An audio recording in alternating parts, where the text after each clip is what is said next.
श्री कृष्ण कहते हैं, आज ही क्यों नहीं। एक बार की बात है कि एक शिष्य अपने गुरु का बहुत आदर सम्मान किया करता था। गुरु भी अपने इस शिष्य से बहुत स्नेह करते थे, लेकिन वह शिष्य अपने अध्ययन के प्रति आलसी और स्वभाव से दीर्घसूत्री था।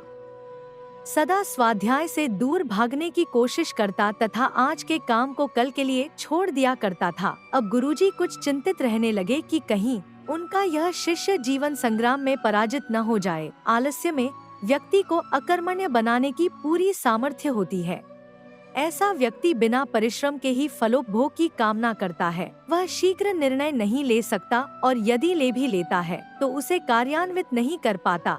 यहाँ तक कि अपने पर्यावरण के प्रति भी सजग नहीं रहता है और न भाग्य द्वारा प्रदत्त सुअवसरों का लाभ उठाने की कला में ही प्रवीण हो पाता है। उन्होंने मन ही मन अपने शिष्य के कल्याण के लिए एक योजना बना ली। एक दिन एक काले पत्थर का एक टुकड़ा उसके हाथ में देते हुए गुरुजी ने कहा, मैं तुम्हें यह जादुई पत्थर का टुकड़ा 2 दिन के लिए देकर कहीं दूसरे गांव जा रहा हूँ। जिस भी लोहे की वस्तु को तुम इससे स्पर्श करोगे वह स्वर्ण में परिवर्तित हो जाएगी, पर याद रहे कि दूसरे दिन सूर्यास्त के पश्चात मैं इसे तुमसे वापस ले लूंगा।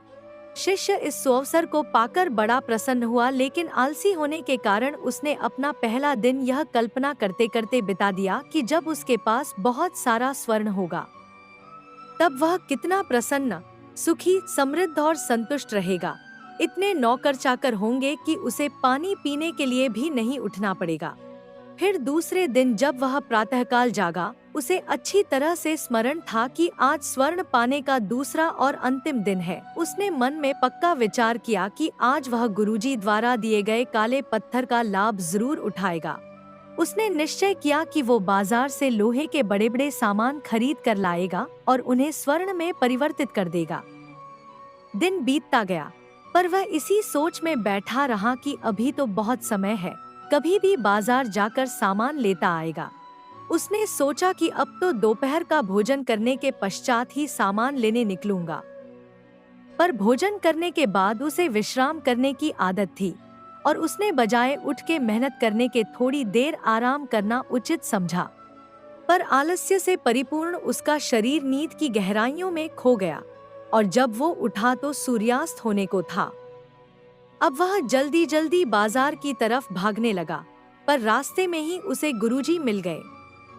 उनको देखते ही वह उनके चरणों पर गिरकर उस जादुई पत्थर को एक दिन और अपने पास रखने के लिए याचना करने लगा, लेकिन गुरुजी नहीं माने और उस शिष्य का धनी होने का सपना चूर चूर हो गया। पर इस घटना की वजह से शिष्य को एक बहुत बड़ी सीख मिल गई। उसे अपने आलस्य पर पछतावा होने लगा। वह समझ गया कि आलस्य उसके जीवन के लिए एक अभिशाप है और उसने प्रण किया कि अब वो कभी भी काम से जी नहीं चुराएगा और एक कर्मठ, सजग और सक्रिय व्यक्ति बनकर दिखाएगा। मित्रों, जीवन में हर किसी को एक से बढ़कर एक अवसर मिलते हैं, पर कई लोग इन्हें बस अपने आलस्य के कारण गंवा देते हैं।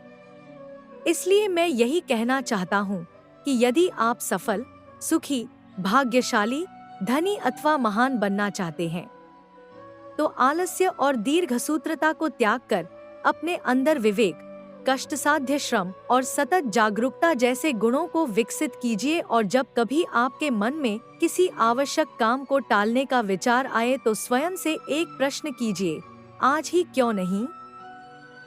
सब्सक्राइब, शेयर एंड लाइक करना मत भूलो।